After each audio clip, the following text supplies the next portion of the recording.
Ramogi en sa abirio mar odiochieng' thuolo mari mar yudo weche manyien mag moikoni chenro ma Migago tarik na 3 dwe mar ang'wen higa ma 2023. Wantiere kod mathoth matimore odiochieng' ma kawuono ka en odiochieng' ma thoth jotelo koni kod kocha golo pachgi kotenore kod ng'anyo mane ochungi kod kweth mar Azimio la Umoja One Kenya Alliance kod twak margi kod kendo yie twak kod jatenda piny Kenya. Miyo magi weche ma wamiyo pek. Jatend piny Kenya William Ruto romo kod tend od bura mamalo kod Senate motelo ne lalruok e kind piny owacho kod kweth siasa mar Azimio. Wagombo ni mondo wachgi ma gidhi loso kaka ne giwinjo ni gidhi loso no bang' wik achiel. Wagombo ni mondo oket jo Kenya thuolo. To gima duong' makik kata wi Mheshimiwa Raila wilgo wach mar mogo gi fuel kanyo kik odhi orege. Paro mopogore opogore imedo gol bang' jatend piny William Ruto kod ogawe mar Azimio Raila Amolo Odinga mbeko tol kendo chiwo thuolo ne twak. Skund nyiri ma Mukumu olor kuom thuolo ma ok ong'ere bang' tuo muoche skundno kendo kelo tho mar jopuonjre 2 kama moko 25 pod orwaki e od thieth.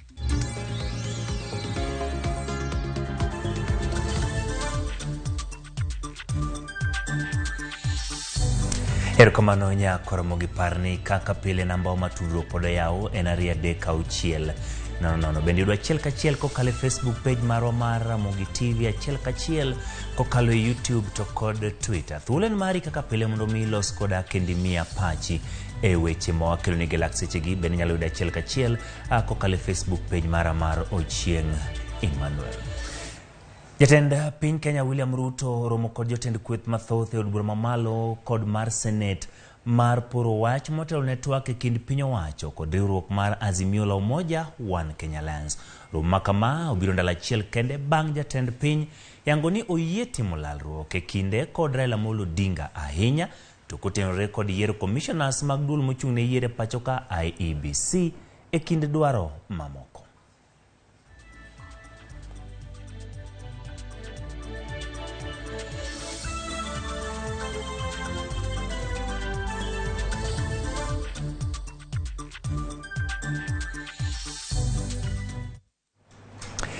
Ka odhi e kaunti ma Kisumu, jodake kaunti no medo kwayo gaye mar Azimio la Umoja One Kenya Alliance mondo mi obed motegno e kinde ma gichano bed piny kod jatend piny Kenya William Ruto mar twak e weche ma nyiche kelo ng'anyo. Gikoni piny Kenya owinjo dare weche ng'anyo mochwere kende twak margi nyaka giket maine wi kaka ma biro rumo ma ok ni bang' yiero ka yiero to dhano wito ngimagi. Ma biro ndalo achiel bang' Raila loro ng'anyo kendo singo mar biro twak kod jatend piny. Wagombo ni mondo wachgi ma gidhi loso kaka ne giwinjo ni gidhi loso no bang' wik achiel. Wagombo ni mondo oket jo Kenya thuolo. Ok wadwar koko matimore bang' higni 5 ka higni 5 jomoko tho, jomoko mondo ketho gi jok maricho mawuondore ni jong'anyo. Wadwaro ni mondo gilos wach no dichiel manyaka giko mok moro chak timre kendo. Demonstration ni en gima rach. Wan e jok ma be wuotho e town ka vijende nyoso biro robberies. Vijende koro nyoso lokore jokuoge gigi nye timo gik maricho. Koro ka giamua ni ginyalo bet piny mondo giwuo to president okaka thuolo mare. Raila bende en ng'ama duong' e Afrika ka kata Kenya ka giwuok to giwinjre to gima duong' makik kata wi Mheshimiwa Raila wilgo wach mar mogo gi fuel kanyo kiko dhi orege kata kodhi orado gi president no to wach mar mogo olni maber gi mafuta mwaole pikipiki ni mafuta sani almost 1 liter en 178 onge gimi kata yol 1 liter onge gimi losogo koro mage lweny ma mondo dhi ogonwa State House. Ng'anyo no oseketho gik mang'eny, jomoko osewito ngimagi, jomoko ohala gi oselal, YouTube ok ber e ohala, koro maamuzi ni okang' maono kaono notimre maber kabisa.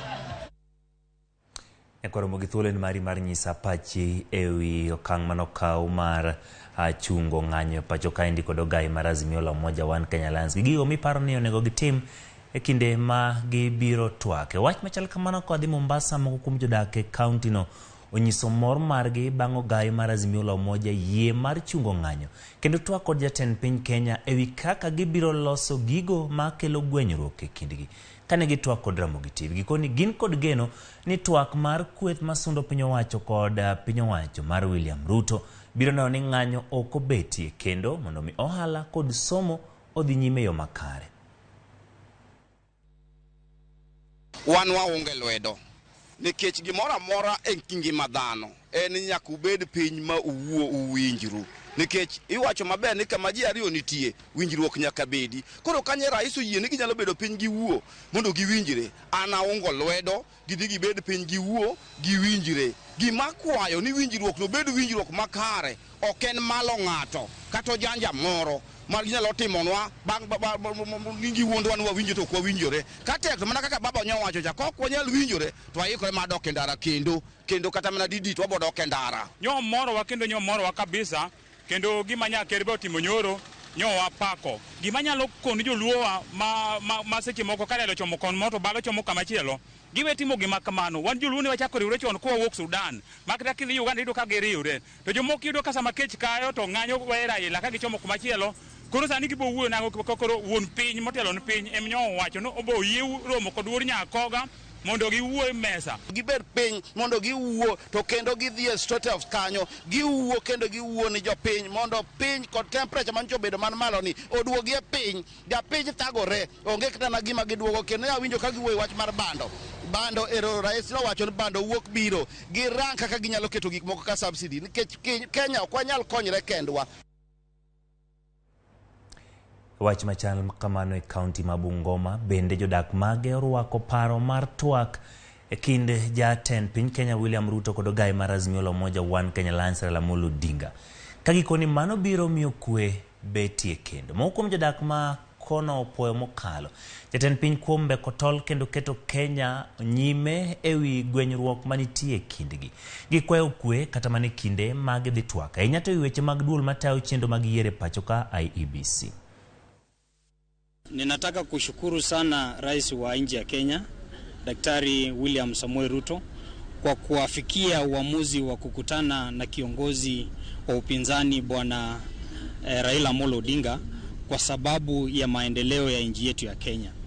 Kenya hii imefika mahali ambapo hatuhitaji kitu chochote kingine lakini maendeleo na maisha ya mwananchi kuwe kipaumbele. Kwanza kabisa tunataka tumshukuru Mungu. Pili tunataka tumshukuru rais wa Kenya kwa kuturn down na kukubali kukutana na opposition leader Raila Amolo Odinga ili walete amani Kenya hii.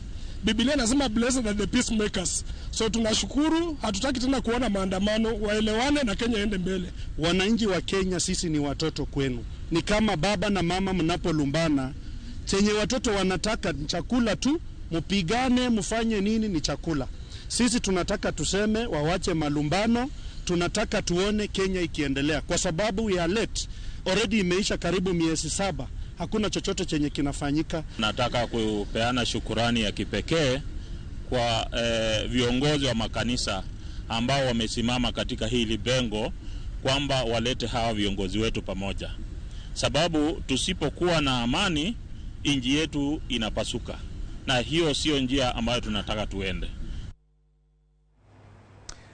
Okang' mar chungo ng'anyo pacho ka en fungruok ne jok matie sekta mar limbe ahinya to motelo ne nyasi mar Pasaka. Jatend migawo mar limbe pacho ka Penina Malonza wacho ni ng'anyo nomiyo piny Kenya lalo omenda mathoth. ka jotim limbe mane chano timo limbe mag pacho ka bende ne okwedo limbe ma kamago kaluwore gi ng'anyo. Sharon Ong'ao nigi ler mathoth. En fungruok e sekta mar limbe bang' ugai mar Azimio Raila Odinga chungo ng'anyo bang' piny owacho singo twak kod kwethno kaluwore gi dwaro maggi mag dwoko piny nengo ngima. Jatend Migago mar limbe Penina Malonza lero lal ma sekta no osebedo godo. Which have seen a lot of cancellation of our tourists in most of the hotels, and of course you heard there's a cruise ship that was coming to the country and it is now diverted to Tanzania. Malonza wacho ni sekta mar limbe ne osechako timo maber ahinya to kotenre kod weche mag ohala. In February from 870 to 1,486 is a difference of a whole 600,000 tourists within a span of less than 4 months. Migago mar limbe e pacho kae geno yudo kwan mag jotim limbe moheo milion 3 kapok giko mar higani rumo. Our tourists out there are just looking forward to see a positive report about Kenya and they will flow here. I'm looking forward to seeing at least 2 million by end of this year. And we're looking forward within the next 2 years at least to clock 3.5, and probably within the end of 5 years we're looking forward to clock 5.5. Malonza mano yuora nyasi mar nyiso kit chiemo mopogore opogore ma bende itedo e pinje mag Afrika e kar tiegruok mar utalii. Ojiwo ganda ma pacho kae mondo omed loso mwandu mopogore opogore manyalo lombo wang' jolimbe. And I had an interview with one particular cruise ship that had students, a siesta on the sea. And when I interviewed, these are young people, and when you talk to them, they want to sample the culture and the food of Kenya. Culturally, people travel because they want to experience different kinds of products. Bang' ogai mar Azimio chungo ng'anyo en geno ni ohendni mopogore opogore biro bedo katimo makare kaluwore ni ng'anyo ne thiro dongruok makamano. Sharon Ong'ao, Ramogi TV, Nairobi. Ka wadhi wach mar tennis kunyiri ma Mukumu e kaunti ma Kakamega olor bang' jopuonjre 2 wito ngimagi kama moko moheo 50 bende nyiso ranyisi mar tuo mar bakteria ma ichichgo ni wuok e chiemo kod pi ma gitiyogo e skulno. Seneta ma Kakamega Boni Alwale ma en achiel kuom jodite e skulno mane oloso kod jofwambo wacho ni midhiero ma kamano ok wendo e skundno kaluwore ni higa ma 2022 jopuonjre 2 bende na wito ngimagi nyaka sani. Jopuonjre 25 pod nie ute thieth ma opogore opogore kendo gidhi nyime gi yudo thieth.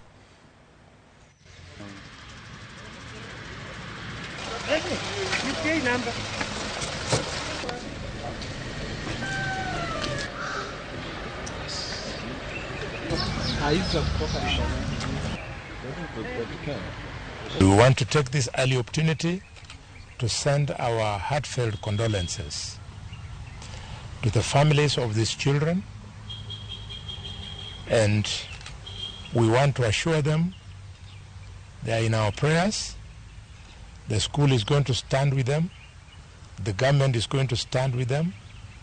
We will stand with them as their elected leaders so that we make it slightly better to bear the burden. This is not the first time. It happened last year, the same pattern. It is failure of the administration. Going forward, we are going to be very keen and particular with the specific issues that have been elicited from our meeting to make sure that our school runs. Others I know that we've agreed on, we are going to follow up. Mheshimiwa also knows that step by step we are going to move and make sure that the key issues are addressed for the betterment of our learners and for our schools. Watimo mos ne jonyuol ma wito nyithindgi e skul to kod ne skundno mago mapodhi nyime gi yudo thieth. Wan gi geno ni gibiro bedo makare kendo skul odok e chenro mage kaka pile. Seneta Manandi Samson Cherargei kwayo piny owacho mondo chiw arita ne jod bura mag counties magin MCS. Kane loso bang' lamo e kanisa mar Ole Sos e kaunti ma Nandi, Cherargei koni jod bura go yudo monj ma kinde ka kinde kendo ber mondo piny owacho migi arita. Bende kwayo jod bura go mondo kik gol weche moko manyalo kelo athuye kind johera magi. Weche seneta go biro mana ndalo 2 bang' MCA ma Kisa East e kaunti ma Kakamega ne ochudh kod pala ma owito ngimane.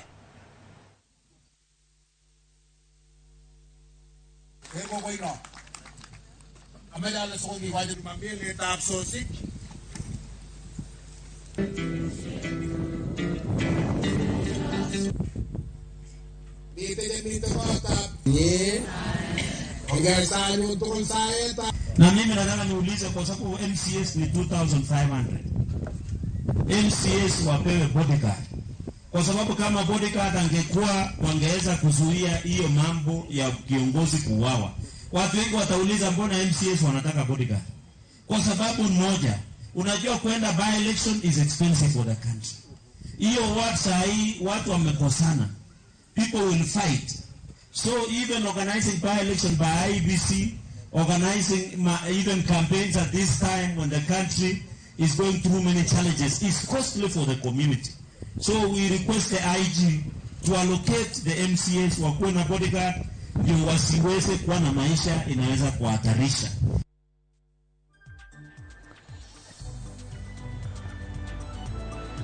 Ya Ramogi erokamano kuom medo kete e Ramogi TV. Ni tiere jogo ma bende tokoda kendo sero otegi mopogore opogore.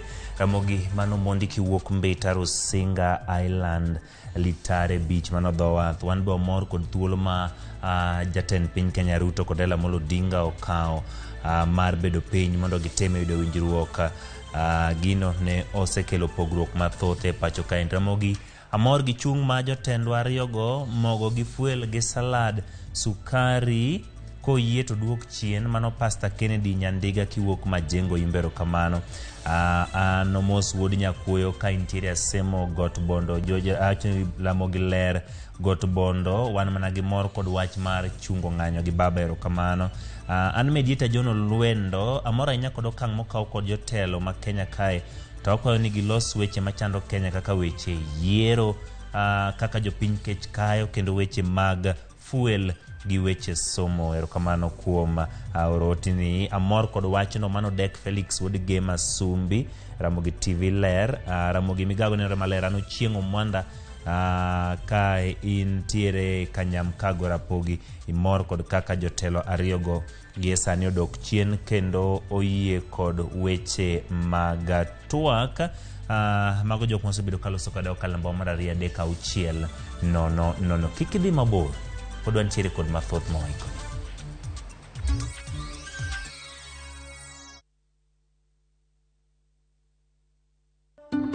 Candace, what's that? I brought you a small bonus. Bonus for what? You got us 299 family dinners, 64 kisses on the cheek, 12 road trips to see grandma, 42 jokes from daddy, 49 laughs from mommy. In over 60 years of dealing with numbers, we've learned that the numbers that matter the most to you are the ones that matter the most to us. NCBA Bank. Go for it. Play on these games and enjoy 2,500% boost on our Supercharged Multi-Bet bonus on Shabiki.com. You can't afford to miss it. Not for persons under the age of 18. BCLB number 416. Shabiki.com.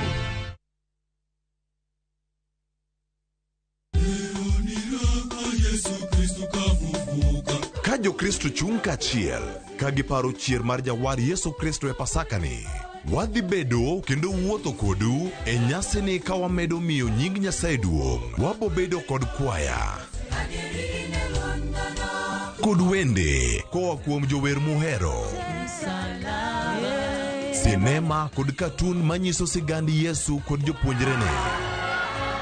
Wabed gi kwe kod mor kod hera. Hawi maber mar Pasaka koa kuom Ramogi TV.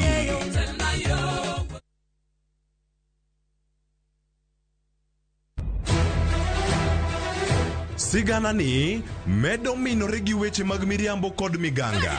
Gimora mora ne en mar miriambo. Mano barua mar miriambo. Gimana pando okibiyudo. Weche hera medo bedo matek kendo mapek. In kendi midwaro dhurufka to ino kibiyude. Zabki. Aheri gi chunya te. Kata kamano, joma oherore ok nyal pando heragino. Adiera ni mana machiegni. Abro riembi e od ni kenda. Abiro kai mondo achul kuoro. In ni wuon tre wuonda kae to koro sani in idwa riembo. Ewi magi duto, nyaka joot achiel chung kanyakla. Nyithinda bo bedo kamoro achiel kendo. Tapki, wuok tich nyaka ngeso, saa 2:15 mane Ramogi TV. Kik bai.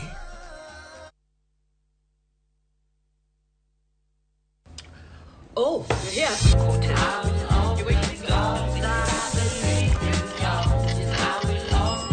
Friends becoming family. Home-cooked meal. Ice-cold Coke.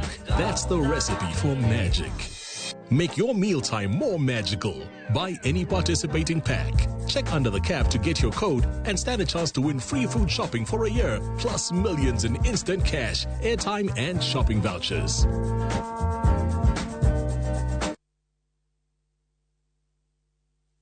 Ne wapenjo mine ma pacho kae mondo nyiswa gino magirango e mo mar lotion. Kawuono wadwa pimo kind mo mar lotion manengone ni malo kod mano manengone ogonyore. Ang'o momiyo ichulo omenda mang'eny? Nyiewo Nice and Lovely Body Lotion en yiero makare kendo madeo fuki. Oyomo pien del, ober kendo ibiro here. Yier lotion namba 1 e Kenya kae.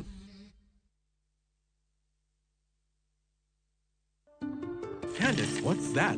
I brought you a small bonus. Bonus for what? You got us 299 family dinners, 64 kisses on the cheek, 12 road trips to see grandma, 42 jokes from daddy, 49 laughs from mommy. In over 60 years of dealing with numbers, we've learned that the numbers that matter the most to you are the ones that matter the most to us. NCBA Bank. Go for it.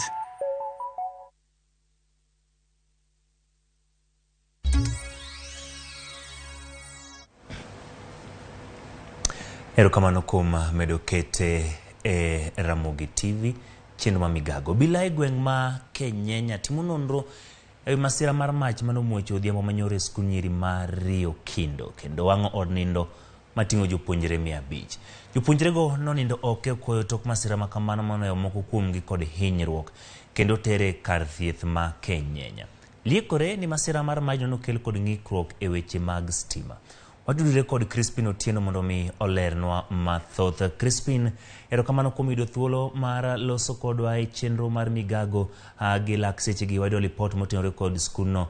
Mi walerne nyaka sani abilo timo nonro nyaka kanye. Gin ang'o ma bende liekore to chenro magi mantiere mar kono nyithindo ma kar nindo margi ne owang'. Oyudo kama ginyalo konyore kata nindo e seche ma pod apisas mag obila dhi nyime gi timo nonro kendo skulno luwo gima dine kel chakruok ma majno.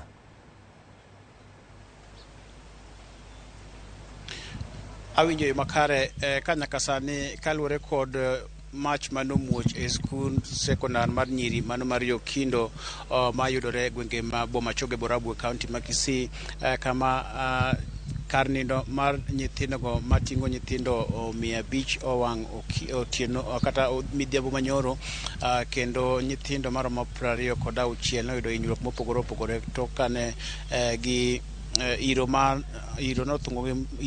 mawuok e dormitory no mano wang'o midhiambo manyoro kendo nyithindo noyudo thieth kar hospital mano mar Kenyenya mane oyienegi gidok nyaka e skul. Okinyi ma kawuono ne wachopo e skul kendo jonyuol ne ochopo kar romgi kaachiel kod obila ka nyaka sani nitiere romo moro madhi nyime mano koting'o county commissioner ma Kisii mano Tom Anjere koting'o nyaka jodito mawuok e migao mar somo e county ma Kisii kaachiel kod tend skundno ma nyaka sani pod dhi nyime kod romono mar temo ng'iyo ne ni ang'o madikel muoch mar mach e kar nindo mar nyithindo mano mar skul sekondar ma Rio Kindo. Kendo ne waneno ka moko kuom jonyuol ma bende ne waselosogo wacho ni kata obedo ni nyithindo ne ok oyudo hinyruok mopogore opogore, gin kaka jonyuol giywago mana gigo ma nyithindgi ne owito machalo kaka bugegi, gigegi mag nindo mago mattresses kaachiel kod gigo magikete mano kata boxes magitiyo godo e yoregi mag somo e skundno. Nyaka sani pod nonro dhi nyime. Okinyi ma kawuono bende waloso kod mano OCPD ma Kenyenya, mano Charles Obondo, man bende noleronwa ni gidhi nyime kod ng'iyo kanda mar CCTV mar skul mano mar Rio Kindo Girls mondo ginane dipo ni ng'ato dine timno kata wang' dormitory mar skundno kata ang'o madine kel chochni e skul mar nyiri mar Rio Kindo. Nyaka sani wantiere oko mar skundno kendo warito mana ni mondo mi romo madhi nyime mano mar county commissioner kaachiel kod jotelo ma opogore rum toke kanyo ang' ne ginyiswa ni ang'o ma ging'ado. Sirikal mar county ma Kisii bende osechiwo ripot ni gidhi timo kan maginyalo maneno ni skulno mano skul mar nyirino oyudo mattresses ma nyalo konyogi, nimar midhiambo manyoro ne ochunogi ni mondo gininde kitendni mano mag jowetegi ka kitanda ting'o nyithindo monego bed ni ting'o nyathi achiel, ne koro nyaka ni ne ginyalo ninde kitendnigo nyithindo ariyo mondo mi gine kaka gikonyo e wach masira mano mako skul mano mar nyiri. Ka nyaka sani pod onge ng'atno mosemaki kalure kod muoch mar majno, kendo warita mana gi siso mondo mi wawinj ne county commissioner dhi wacho ang'o, kendo gidhi nyisowa ni kar kwan gik marom nade mane olal kaluwore kod muoch mar mach e skul mar nyiri mar Rio Kindo. Erokamano Crispin kuom miwa lera machal kamano. Wan gino ni biro miwa report motiore kod kamano e yo makare kochopo e chao manyien e mago ma odhiambo. Nyakorom ga jong kawadhi nyime kampen machwalo arita wang' apaya ma osidhi ayanga e kaunti ma Mombasa. Kampen makamano oriwo derepe mag wuodhe mabor, duol mochung' ne apaya mar Lapset kaachiel kod duol mochung' ne bedo makare wang' apaya NTSA. Nonro yango ni 95% mag masiche mag apaya ikelo kod jopiny rem luwo chike mowinjore mag apaya.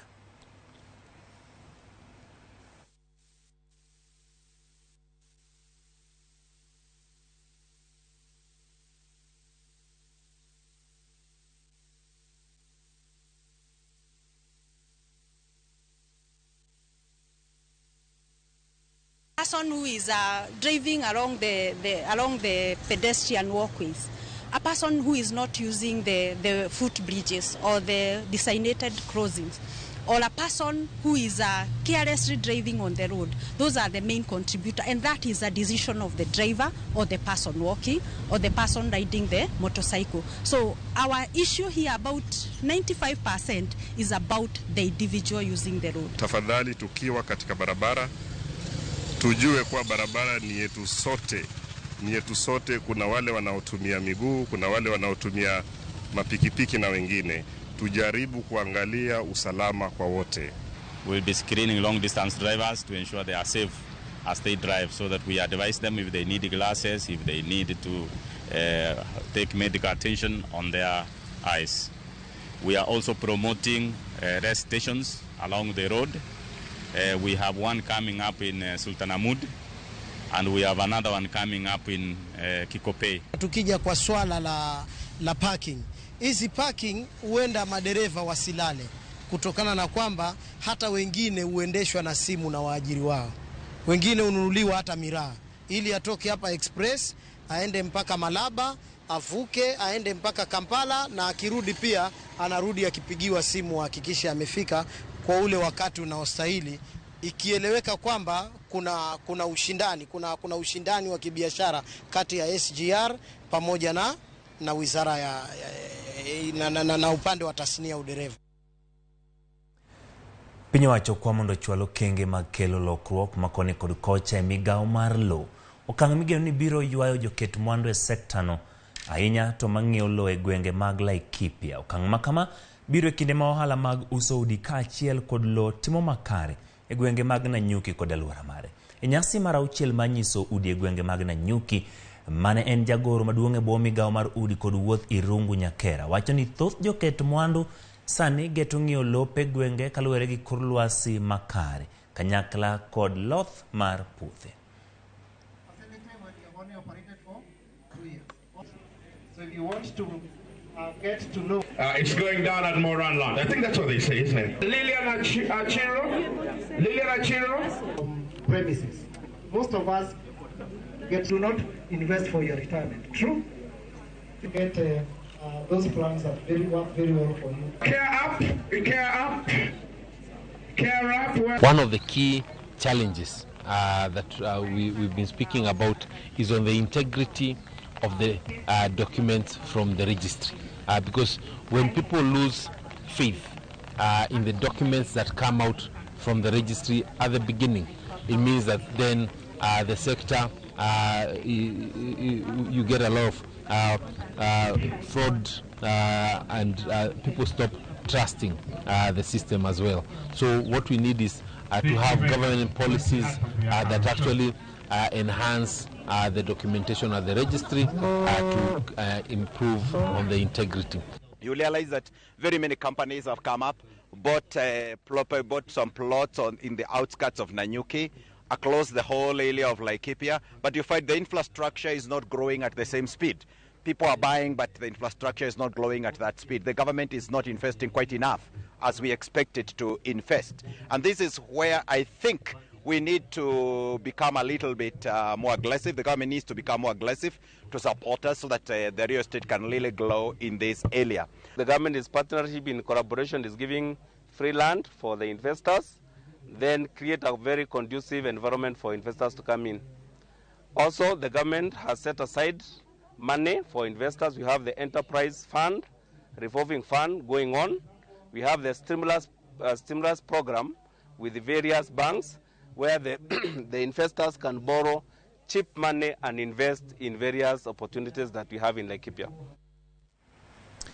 Kadhi nyime en ni jatend piny Kenya William Ruto koro jiwo jotend doho mag pinje Afrika mondo ket maino e ng'ado buche ma itudo kod ketho mar alwora kaka yo mar kedo kod kethruok mag alwora to kod rocho kor lwasi.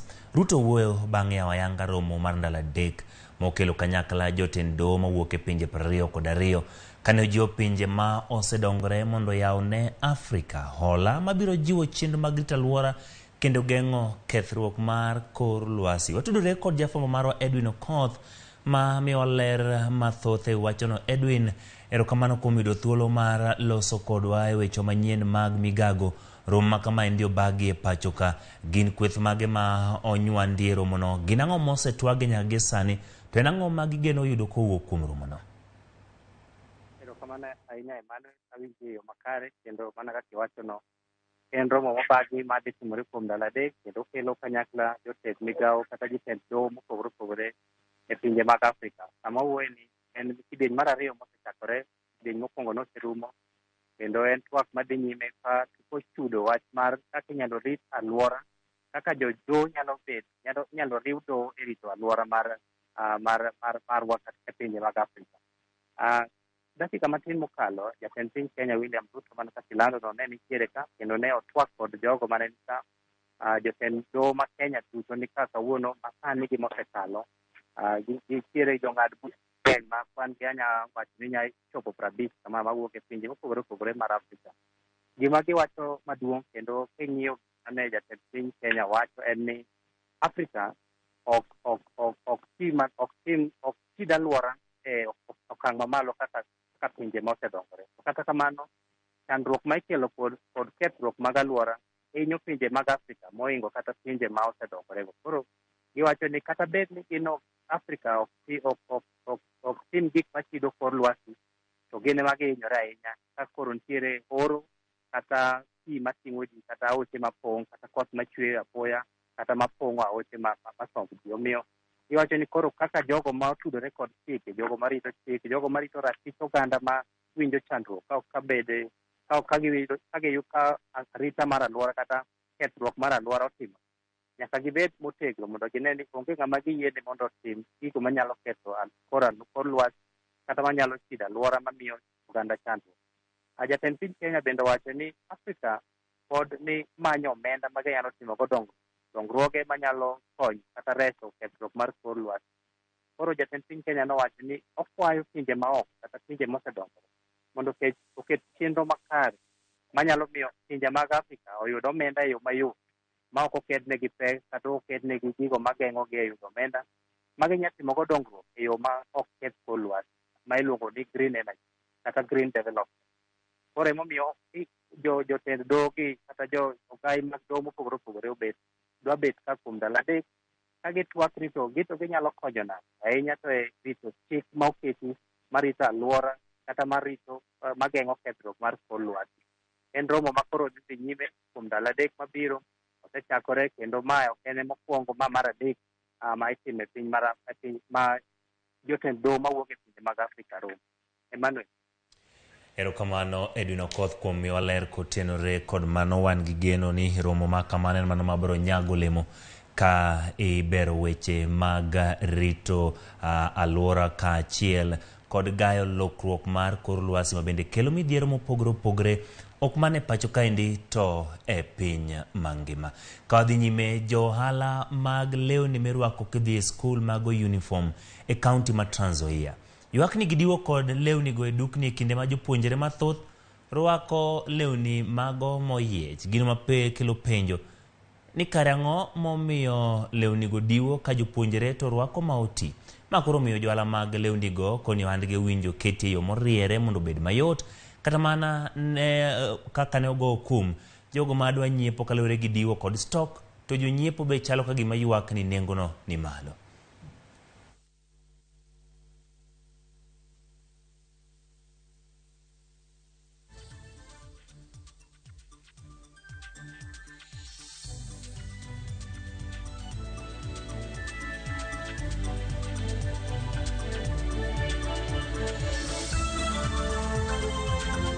Tumekuwa na shida nyingi. Kuna wanafunzi ambao ni wazuri sana katika masomo kwa darasa, lakini kwa ukosefu wa sare ya shule wanakosa kuja shule, na wengine wakiwa shule hawezi wakatulia wakasoma, maana wanaona kama wanaibika. Maybe in English I would say they have that low self-esteem, so you find that they cannot settle down and concentrate. Pisa imeathiri, kwa mfano shule ambayo ninayotoka shule ambayo iko karibu kwa Slamu. Tumekuwa na tatizo kubwa. Nakumbuka tumekufanya na admission ya this year, kuna watoto wamekuja bila sare ya shule. Ikalazimika walimu waende kwa kijiji watafute wale ambao walifanya form 4 na wawape uniform. Jambo lililonisukuma ni kwa sababu nimekuwa nikikutana na watoto, na pia kuna wengine wanakuja hata kwa duka letu kununua, na ukiangalia hali vile wako ni watu hawajiwezi, wanajaribu hata ile kubagain, lakini hata pesa wanazo haziwezi hata toselesha ile budget inayotakana wanunue. Wito wangu kwa serikali yetu tukufu, naomba ituruhusu tuendelee na kazi zetu na kusikue na ile monopoly ya watu fulani ndio wanafanya hiyo kazi. Hiyo ndio inasababisha sana hiyo mambo ya bei ya vitu kwetu. Dier koro kelo oketo elai manyime kaka achiel kuom gigo manyayo keny momondo. Jaod bura mar kaunti ma Kwale Fatuma Masito koni chandruogni oserocho som nyithindo manyiri e kaunti no. Wach makoro owinjo losi mapiyo mondo miyo res ngima nyithindogo. Nyaka sani giseketo chenro kendo gwelo ji kod riwruoge mopogore opogore manyalo golo sir mondo miyo kony nyithindogo e sombgi. Jaod bura no osekawo maromo nyithindo 400 kendo siro nyaka gitiek somo. Go on.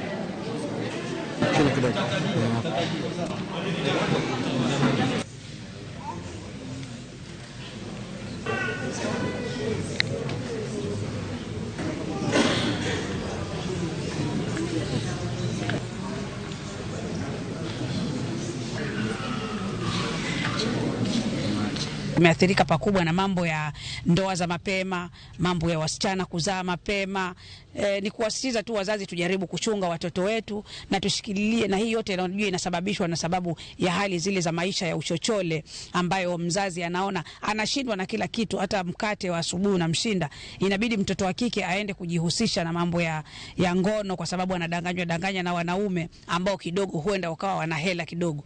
Ni wazazi tu wazidi kukaa na watoto, wazungumze na wao, wawazuie. Umaskini unachagia mambo mengi, kwa sababu mtoto maskini hajakula leo. Saa hii tuna shida, hakuna chakula manyumbani. Watu hata hiyo kusema ati wanakula mara mbili ni uongo. Watu hawapati chai asubuhi. Sana hata wanafuata jioni sima na nipiko uji tu watu wakunywe. Sasa mtoto kama huyo apate pahali atapewa, apatane na watu wa boda mnasema mnawadharau, pia ni watoto wetu. Apate wa kumnunulia sima. Huyo msichana si atafuatana na huyo kijana. Piny owacho ijiwo mondo oket yot e chenro mag kunyo mwandu mag buolo e pacho ka kendo gol moko kuom ohinga mokwako sekta no kaka yorno mar lombo joket mwandu kod yawo thuolo mag tije. Ka giloso romo mar ndalo ariyo ewi keto mwandu e sekta mar kunyo mwandu mawuok e buolo, jodito e sekta no koro wacho ni moko kuom chike moketi gi piny owacho mamalo kod mano mar kaunti onego gol kaka yor mar lombo joket mwandu mawuok e pinje Afrika kendo kelo piem makare. Bende gidwa ni oket chik mabiro konyo rito ngima oganda modak e alwora mikunye mwandu mag buolo kendo ni oganda go yudo tije e kuondego.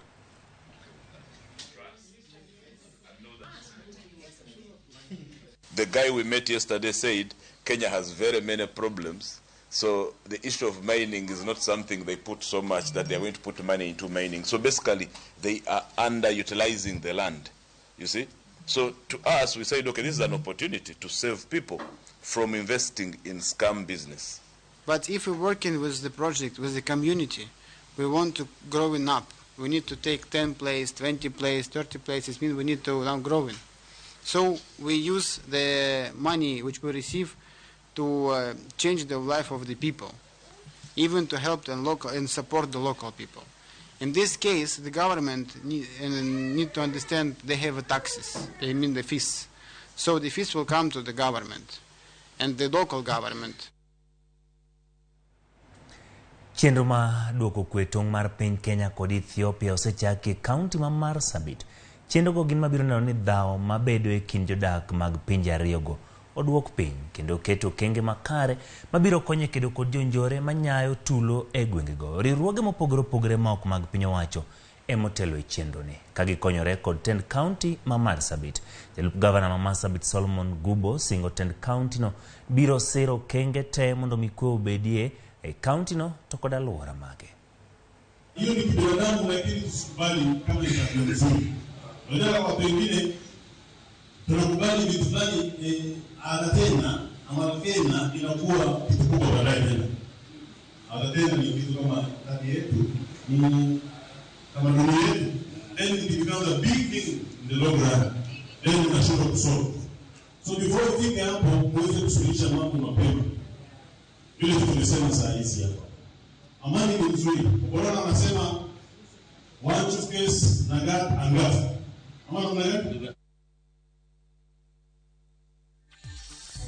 Ramogi gi lipot motenore kod akwe tong' mar piny Kenya kod Ethiopia okawo godo yweyo matin. Tie jogo maloso koda abobiro thuolo mar somo gigo mag yorna Omosh Digaro Land Cruiser. Okang' mara ilokawo mar diporo wach gi jatend piny Kenya ni kare kabisa. Ramogi TV chopono makare. Erokamano Omosh Digaro Land Cruiser. Mos ne mago matimre ne Samuel Oyo Athembo. Uching Manuel an Ongwena Elias.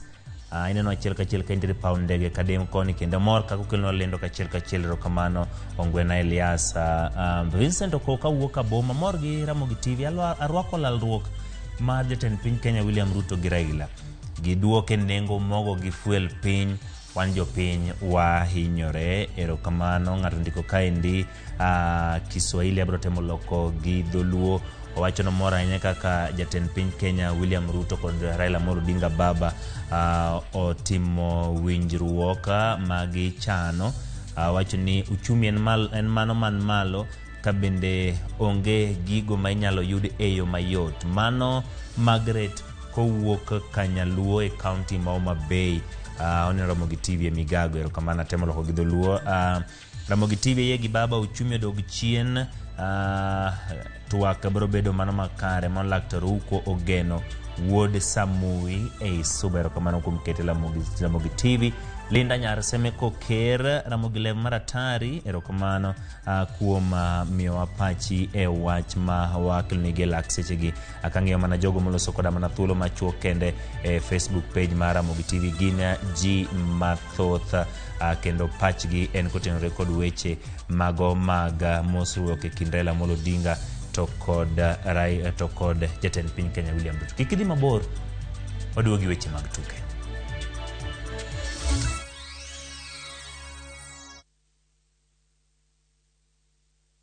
Welcome to cooking competition. You have 15 minutes to finish the challenge. Your time starts now. Wow! Mama natumia Raha Premium ngano. Daddy, unga yako ni gani?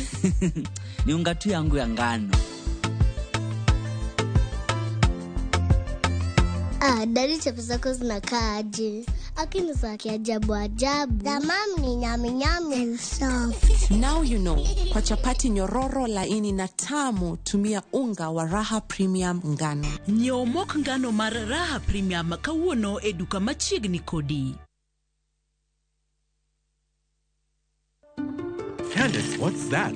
I brought you a small bonus. Bonus for what? You got us 299 family dinners, 64 kisses on the cheeks, 12 road trips to see grandma, 42 jokes from daddy, 49 laughs from mommy. In over 60 years of dealing with numbers, we've learned that the numbers that matter the most to you are the ones that matter the most to us. NCBA Bank. Go for it.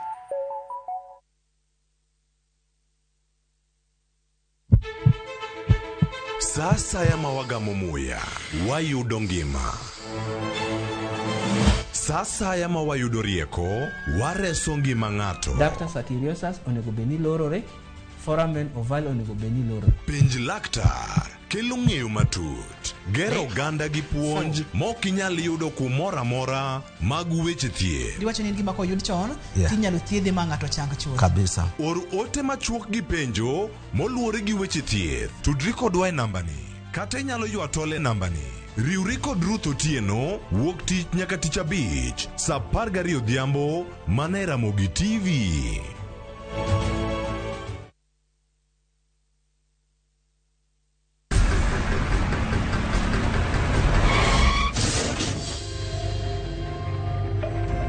Pole sana madam. Usijali. Wacha wasiwasi. Jana ni nini mbaya? Unaangushaji customer bana. Kuendesha bike bana. Nimemwambia atulie. Atulie hajamumia. Niko na bima boda. Bima boda. Bima boda inaketa kila kitu. Aje sasa. Bills zote za hosi ziko catered for. Chukua simu yako. Una dial *487#, choose insurance. Alafu na select hapo bima boda, fuata hizi instructions zote. Once you pay unapata that party sticker yako instant. Kaingi okumba mar boda boda mari, kata kama sira ujuki, one kodi, kike baji goi, bang masira. Yudo okumba mar bima boda, ne boda boda ni kawuono. E nengo moyweyo mar shillings 100 kende. D*487*4#, mondo mi yud bima boda.